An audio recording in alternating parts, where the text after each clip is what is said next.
माननीय अध्यक्ष महोदय, ये हमारे विपक्ष के साथी जिन्हें 100 दिन पहले हिमाचल प्रदेश की जनता ने रिजेक्ट किया, इनको सत्ता से बाहर किया है और ये कोई भी मंथन नहीं कर पाए हैं कि हमें हिमाचल प्रदेश की जनता ने बाहर क्यों किया, क्या वजह बनी, और सारी अपनी गलतियों के लिए जो है ये छाती हमें दिखाने की कोशिश कर रहे हैं। जयराम जी 5 साल तक मुख्यमंत्री रहे, ये बताए कि इन्होंने आउटसोर्स के लिए पॉलिसी क्यों नहीं बनाई। आज 100 दिन बाद ही इनकी अंतरात्मा जाग चुकी है, इनके अंदर शक्तियां जागृत हो गई हैं। अध्यक्ष महोदय, आपने यहाँ पे जजमेंट दी, आपकी रूलिंग यहाँ पे फाइनल है और आपने पूरे लॉजिक्स के आधार पे कि जो बात यहाँ पे आपने क्वेश्चंस के माध्यम से पूछ रखी है उस पे चर्चा अलाउ नहीं की जा सकती। विस्तृत सवाल इन्होंने पूछे, उनका जवाब इनको मिला। असल में अध्यक्ष महोदय, हिमाचल प्रदेश की जनता इनको फटकार रही है कि ना तो आपको सरकार चलानी आई, ना आपको विपक्ष की भूमिका निभानी आई। हर तरफ से इनको फटकारा जा रहा है। जो कहते थे हम रिवाज बदल देंगे, जो कहते थे एक बार जयराम बार बार जयराम, और जो कहते थे हम जो हैं 25 साल के लिए यहाँ पे आ गए हैं, हिमाचल की जनता ने इनको आईना दिखा दिया और उस तरफ पहुंचा दिया। और वहां पहुंचने के 100 दिन के बाद भी ये जो है, ना तो इन्होंने सोचा विचारा कि हिमाचल प्रदेश में हमने ऐसा क्या किया जो कि हमें जनता ने बाहर किया है। और अध्यक्ष महोदय, आउटसोर्स के बारे में ये बात कर रहे हैं, रूल 67 के बारे में इनको याद कब आया, जब असेंबली 15 दिन से चल रही है।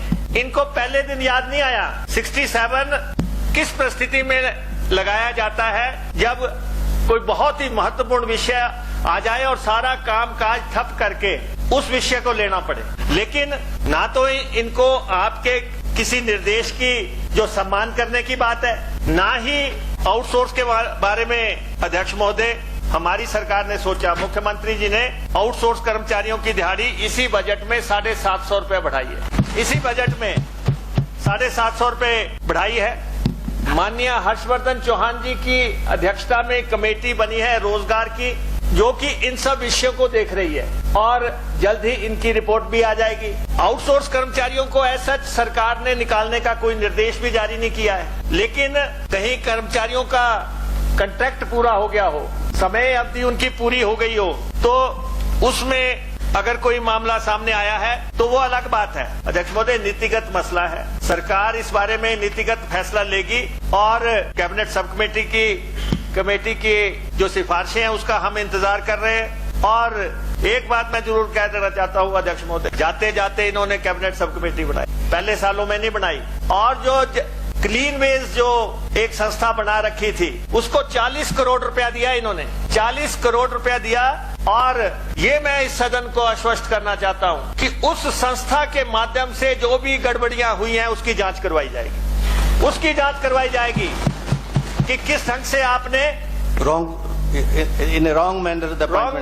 किस तरह से गलत तरीके से आपने जो है ये सारा कुछ किया है, किसको पैसे दिए, कितने पैसे दिए, किसका आपने पीएफ काटा, किसका नहीं काटा, कैसे आपने लोग लगाए। बाकी जो है हर जगह आउटसोर्स तरीके से काम कर रहे हैं। एक कंपनी का सवाल है जिसने की तांडव मचा के रखा इस प्रदेश में 5 साल, जिस शिमला क्लीनवेज जिसने पूरी तरह जो है यहाँ पे एम्प्लॉयमेंट एक्सचेंज की तरह काम करने की कोशिश की, जो जितने भी बेरोजगार जिनको नौकरियां मिलनी थी उनके हक मारे गए।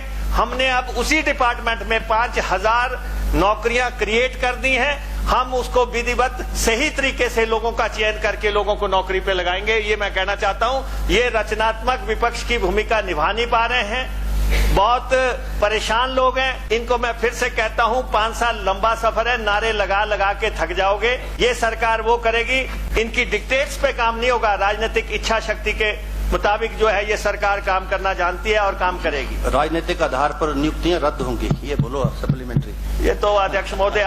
हमसे जुड़े रहने के लिए हमारे YouTube चैनल को सब्सक्राइब करें और नई वीडियो की नोटिफिकेशन के लिए बेल आइकॉन को दबाएं।